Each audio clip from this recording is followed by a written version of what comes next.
नमस्कार दोस्तों। जिस प्रकार से ओम बिरला संसद को चलाना चाह रहे हैं वह निश्चित रूप से विपक्ष को पसंद नहीं है।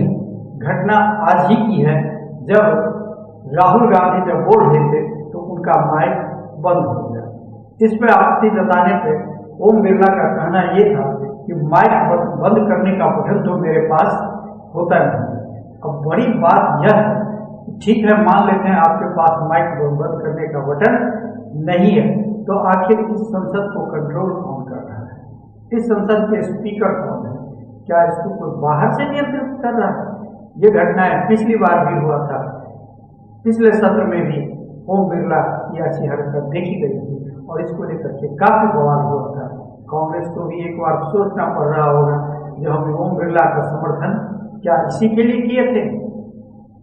ये बहुत ही निंदनीय बात है। स्पीकर दोनों दलों के लिए होता है और इस सरकार को महंगाई, प्रश्न, वाद विवाद, विरोध, इस सब चीजों से तो इतनी चीड़ है कि वो सुनना और देखना नहीं चाहते और इसको रोकने के लिए हर प्रकार के हथकंडे को अपना रहे हैं।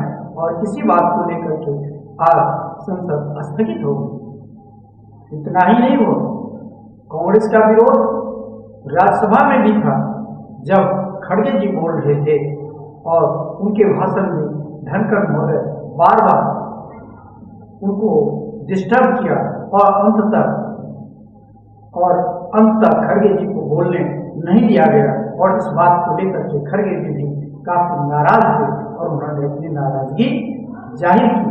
कुल मिलाकर स्थिति यह है कि सरकार कांग्रेस पार्टी या विपक्षी दल को बोलने का मौका देना नहीं चाहती है, क्योंकि मुद्दे एक से एक अनेक हैं और जिस पर सरकार अब तक चुप्पी साधे हुए है।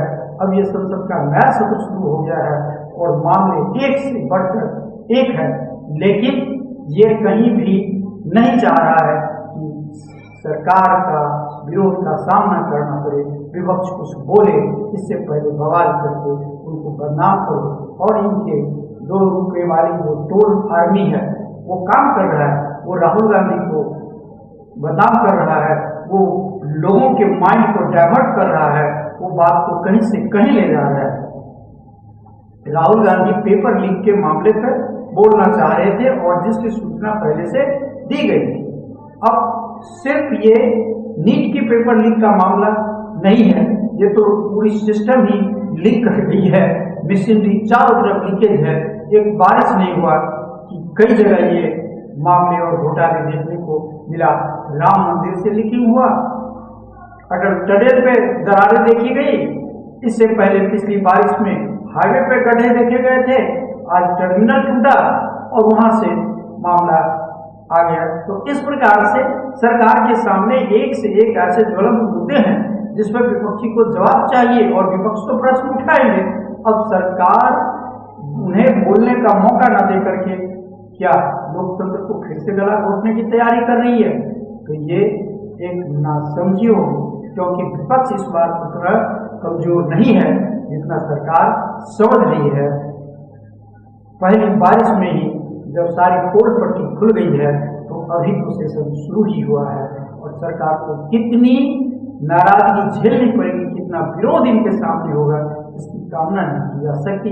इसलिए स्पीकर महोदय को चाहिए कि उन बातों की पर जोर दिया जाए जो दोनों पक्षों की सहमति हो और बीच में अपनी दखलंदाजी जो पुराने अंदाज में करते आ रहे हैं उससे अपने आप को बचाए। संसद सबका है, न कि बीजेपी का है, और बोलने का मौका हर किसी को मिलना चाहिए और विपक्ष को भी मिलना चाहिए और इस बात की गारंटी ओम बिरला को देनी होगी। धन्यवाद।